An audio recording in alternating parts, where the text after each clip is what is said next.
সুপ্রিয় শিক্ষার্থী, আমরা তোমাদের ইজি ম্যাথ এন্ড সায়েন্সের পক্ষ থেকে নতুন একটি টপিকে স্বাগত জানাচ্ছি। বন্ধুরা, আজ আমি 3 অধ্যায়ের সর্বশেষ যে সৃজনশীল সমস্যাটা আছে, মূলত 31 নম্বর যে সমস্যাটা, এই সমস্যা নিয়ে টপিকে আলোচনা করব। অবশ্যই তোমরা শুরু থেকে শেষ পর্যন্ত স্কিপ না করে পুরো ভিডিওটি দেখবে, তাহলে আমি গ্যারান্টি দিচ্ছি তোমরা শতভাগ বুঝতে পারবে।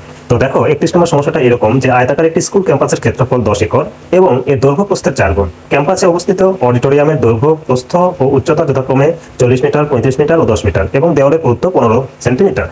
এখন প্রশ্নে বলেছে কয়ে যে ক্যাম্পাস এলাকা কত হেক্টর, তার মানে একর আছে, একরকে হেক্টরে নিয়ে আসতে হবে। এটা অবশ্যই আমাদের ওই ছকে যে তথ্যগুলো দেওয়া আছে তার আলোকেই করতে হবে।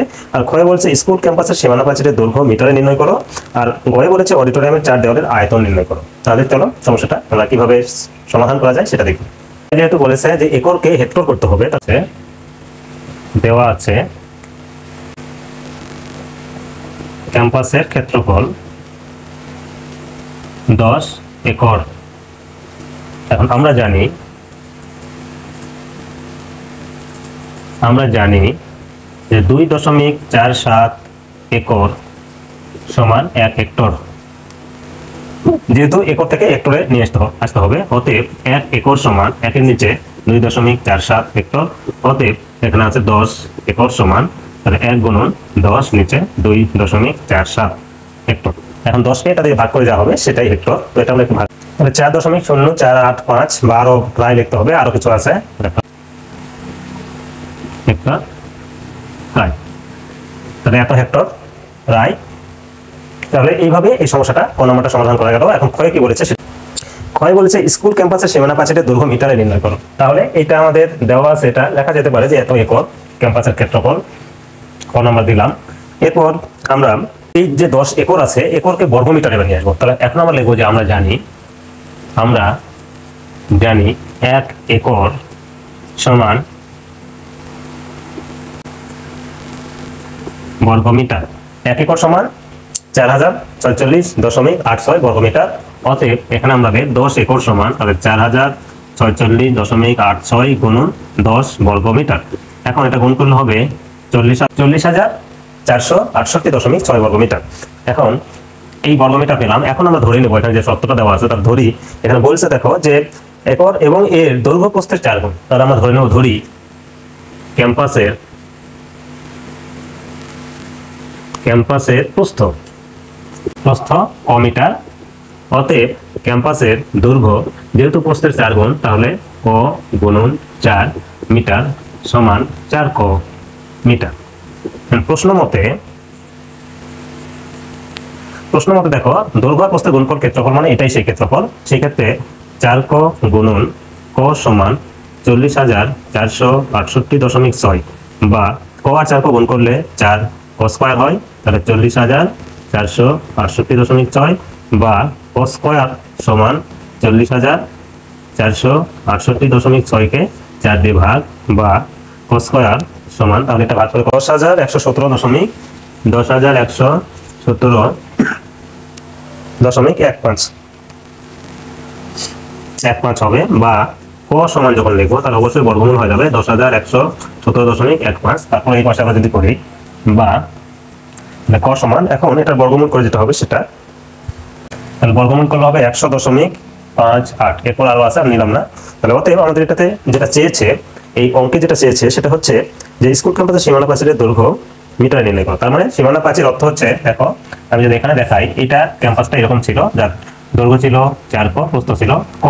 এখন এই সীমানা প্রাচীরের দৈর্ঘ্য, তার মানে আমাদের এই যে এখান থেকে যাত্রা শুরু করে এই পর্যন্ত এই দেওয়ালটা, এই দেওয়ালটা, এই দেওয়ালটা এবং এই দেওয়ালটা, তার মানে 4 দিকের দেওয়ালটা বলা হচ্ছে। সেই ক্ষেত্রে এটা অবশ্যই পরিসীমা। তার মানে অতএব আমাদের লাগবে, অতএব দৈর্ঘ্য, তাহলে দৈর্ঘ্য হচ্ছে 4 ক সমান 4 গুণন 100.58 গুণ করলে যেটা হবে সেটা অবশ্যই মিটারে, তাহলে মিটার 100, তাহলে 402.32 মিটার। এবং প্রস্থ তো 100.58 মিটার, কারণ ক আমরা প্রস্থ ধরে নিয়েছিলাম, এখানে ক, এই যে প্রস্থ হচ্ছে ক। তাহলে অতএব পরিসীমা হচ্ছে 2 ব্র্যাকেটে দৈর্ঘ্য যোগ প্রস্থ, তাহলে এটাও হবে মিটারে। এখন দৈর্ঘ্য হচ্ছে 402.32 যোগ প্রস্থ হচ্ছে 100.58 মিটার। এখন 2 গুণন এই দুটো যোগ করে যেটা হবে তাহলে 502.9, এটাকে আবার 2 দিয়ে গুণ করে যেটা হবে 1005.8 মিটার। তাহলে অতএব আমরা বলবো যে অতএব সীমানা প্রাচীরের দৈর্ঘ্য সমান 1005.8 মিটার। তাহলে এটা হচ্ছে ওই সীমানা প্রাচীরের দৈর্ঘ্য। কোন সীমানা প্রাচীরের? ওই অডিটোরিয়ামের সীমানা প্রাচীরের দৈর্ঘ্য মিটারে প্রকাশ করা হলো। তাহলে প্রথমত আমরা যেটা করলাম যে ওই সীমানাটার আয়তন দেওয়া ছিল একরে, সেটাকে বর্গমিটার করলাম, তার কারণ আমাদের সীমানা প্রাচীরের দৈর্ঘ্য মিটারে চেয়েছে। এরপর আমরা ক্যাম্পাসের দৈর্ঘ্য এবং প্রস্থের যে শর্ত দেওয়া ছিল যে প্রস্থের 4 গুণ দৈর্ঘ্য, এই জন্য প্রস্থ আমরা ধরে নিব। এরপর প্রস্থকে যদি 4 দিয়ে গুণ করি তাহলে দৈর্ঘ্য পাবো, আর এই দৈর্ঘ্য এবং প্রস্থের গুণফলই হচ্ছে ক্ষেত্রফল, আর এটাও হচ্ছে ওই ক্যাম্পাসের ক্ষেত্রফল। সেক্ষেত্রে আমরা দৈর্ঘ্য গুণ প্রস্থ সমান ওই ক্যাম্পাসের ক্ষেত্রফল, এটা ক্যালকুলেশন করে এখান থেকে কয়ের মান যদি বের করতে পারি তাহলেই সেটা হচ্ছে ওই ক্যাম্পাসের প্রস্থ, আর কয়ের মানকে 4 দিয়ে গুণ করলে সেটা হচ্ছে ক্যাম্পাসের দৈর্ঘ্য। অতএব তার পরিসীমা, কেন পরিসীমা? ওই সীমানা প্রাচীরটা দৈর্ঘ্য চাইছে, তার মানে সেটা 4 প্রাচীরের যোগফল, আর 4 প্রাচীরের যোগফল মানে হচ্ছে সেটা পরিসীমা সূত্র। এই জন্য আমরা পরিসীমা সূত্র ব্যবহার করে ওই সীমানা প্রাচীরটির পরিসীমা বের করেছি, আর সীমানা প্রাচীরের পরিসীমা যেটা সেটাই হচ্ছে সীমানা প্রাচীরের দৈর্ঘ্য। তাহলে আশা করি এইভাবে এই সমস্যাটা খ নম্বর সমস্যাটার সমাধান করা যায়। তোমরা বুঝতে পেরেছ। এখন গ নাম্বারটা দেখব। তাহলে গ নাম্বারটা যেটা বলেছে যে অডিটোরিয়ামের 4 দেওয়ালের আয়তন নির্ণয় করো। তাহলে ওই যে ক্যাম্পাসটা ছিল, ক্যাম্পাসের মধ্যে একটা অডিটোরিয়াম ছিল, তার দৈর্ঘ্য প্রস্থ এবং উচ্চতা যথাক্রমে ছিল 40 মিটার, 35 মিটার এবং 10 মিটার, আর দেওয়ালের পুরুত্ব ছিল 15 সেন্টিমিটার। তো সেই ক্ষেত্রে এইটার চিত্রটা যদি হয় এরকম যে 40 মিটার দৈর্ঘ্য, 35 মিটার প্রস্থ, আর ওই দেওয়াল যেটা সেটার উচ্চতা, এটা যেহেতু 3D চিত্রের দরকার, দেওয়ালের উচ্চতাটা এখানে দেখানো যাচ্ছে না, তো দেওয়ালের পুরুত্বটা বোঝানোর জন্য এটা আমি দিলাম। তাহলে 40 মিটার দৈর্ঘ্য, 35 মিটার প্রস্থ, আর এটার পুরুত্ব ছিল, এই জায়গাটা পুরুত্ব ছিল 15 সেমি, আর এগুলো ছিল মিটারে, এটাও ছিল মিটারে। এখন আমরা প্রথমত তবে লিখবো যে গয়ে যে দেওয়া আছে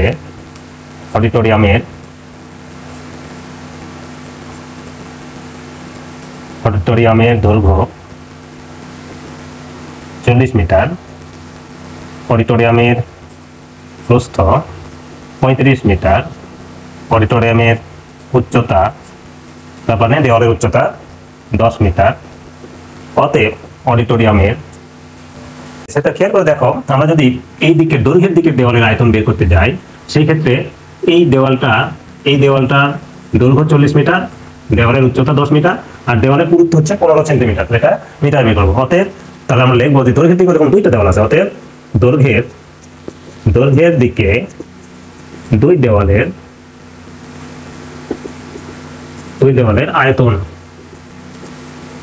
কারণ দৈর্ঘ্যের দিকে 2 দেওয়ালের আয়তন যখন লিখবো সেই ক্ষেত্রে, আচ্ছা এই উচ্চতা এবং আরেকটা তথ্য ছিল এটা আমরা লিখে নিলে ভালো, এবং অডিটোরিয়ামের দেওয়ালের পুরুত্ব 15 সেমি, তাহলে 15 সেন্টিমিটারকে আমরা যদি মিটার বানাই, 15কে 100 দিয়ে ভাগ করলে 0.15 মিটার, এটাও আমাদের কাজে লাগবে। তাহলে অতএব দৈর্ঘ্যের দিকে 2 দেওয়ালের আয়তন যখন বের করবো, তাহলে আমি নিচে থেকে লিখছি, দেখো দেওয়ালের দৈর্ঘ্য 40 মিটার, দেওয়ালের উচ্চতা, এই যে উচ্চতা এটা 10 মিটার, এটাকে প্রস্থ বিবেচনা করতে হবে, আর দেওয়ালের পুরুত্ব পুরুত্বটা হচ্ছে এটাকে প্রস্থ, তাহলে পুরুত্ব আমরা মিটারে পেয়েছি 0.15। তাহলে কয়টা দেওয়াল ছিল? 2টা দেওয়াল, এই জন্য তাকে আবার 2 দিয়ে গুণ, তাহলে এই কটা গুণ করে যেটা হবে তত ঘন মিটার। তাহলে এটা আমরা গুণ করে দেখবো, এটা গুণ করলে তাহলে হচ্ছে 120 ঘন মিটার। এখন প্রস্থের দিকে আমরা লিখবো, আবার প্রস্থের দিকে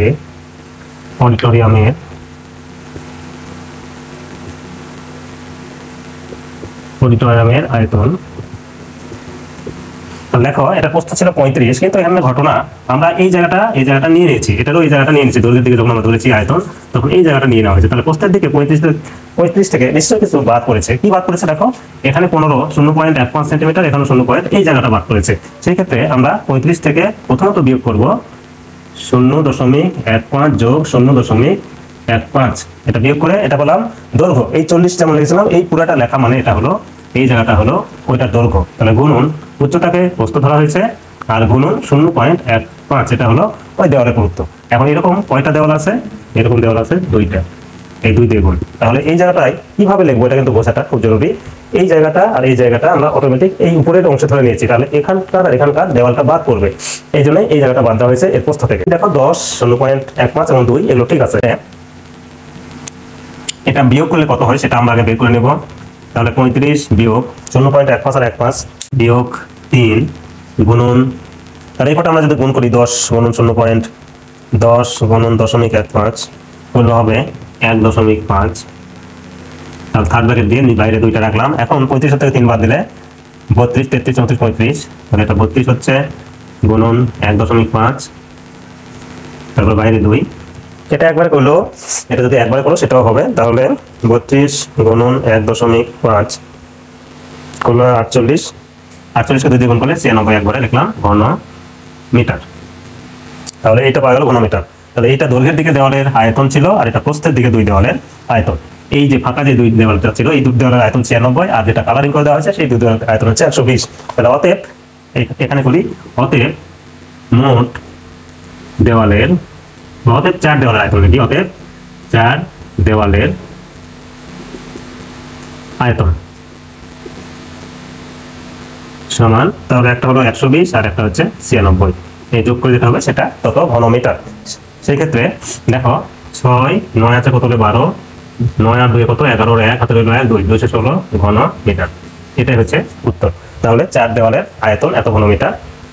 তাহলে আশা করি সমস্যাটা বুঝতে পেরেছো। প্রথম কাজ ছিল আমাদের অডিটোরিয়ামের দৈর্ঘ্য প্রস্থ উচ্চতা, আর দেওয়ালের পুরুত্ব দেওয়া ছিল সেন্টিমিটার, সেটাকে মিটার তৈরি করে নেওয়া হয়েছে। এরপর দৈর্ঘ্যের দিকে 2 দেওয়াল, এই যে কালো করে দেওয়া আছে যে 2টা দেওয়াল, সেই 2টা দেওয়ালের আয়তন, দেওয়ালের দৈর্ঘ্য, দেওয়ালের উচ্চতা আর দেওয়ালের পুরুত্বকে প্রস্থ ধরা হয়েছে। আর 2টা দেওয়াল আছে যদি 2 দ্বারা গুণ, তাহলে সবকটা গুণ করে পাওয়া গেছে 120।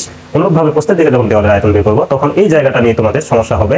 সেই ক্ষেত্রে দেখো এইদিকে দৈর্ঘ্যের দিকে দেওয়াল যেহেতু ধরে নেওয়া হয়েছে, এই জন্য এই জায়গাটা 35 থেকে মূলত বাদ দেওয়া হয়েছে। তাহলে বাদ দিয়ে যেটা পাবো সেটাই দেওয়ালের, এখন ওই প্রস্থের দিকে দেওয়ালের দৈর্ঘ্য, দেওয়ালের উচ্চতা, দেওয়ালের পুরুত্ব বা এটাই প্রস্থ ধরা হয়েছে, আর 2টা দেওয়ালে 2 দিয়ে গুণ করে ক্যালকুলেশন করে পাওয়া গেছে 96। এখন এই 120 এবং 96 যোগ করে যেটা হবে সেটাই হচ্ছে 4 দেওয়ালের আয়তন। আশা করি বুঝতে পেরেছো। আজ এই পর্যন্ত, দেখা হবে পরের টপিকে। তো এই অধ্যায়ের শুরু থেকে সকল অঙ্কগুলো তোমাদের প্লেলিস্টে পেয়ে যাবে। এর পরবর্তীতে যে ভিডিওগুলো দেওয়া হবে সেগুলো তোমরা দেখবে আশা করছি। সকলকে ধন্যবাদ।